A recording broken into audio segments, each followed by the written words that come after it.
Good morning mga idol. Nandito na naman po tayo sa ating kakatapos lang po natin nagpakain mga idol. So bali bibilang tayo ng egg ngayon kasi meron nang naiklog. So may iklog na po siya.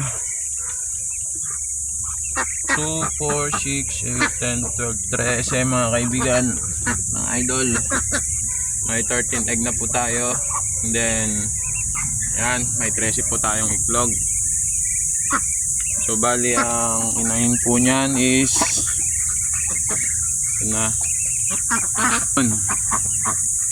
yung isa doon, yan naglalakad. Mga idol, sa mga gusto ng bibi dyan, PM lang po kayo. Salamat and God bless.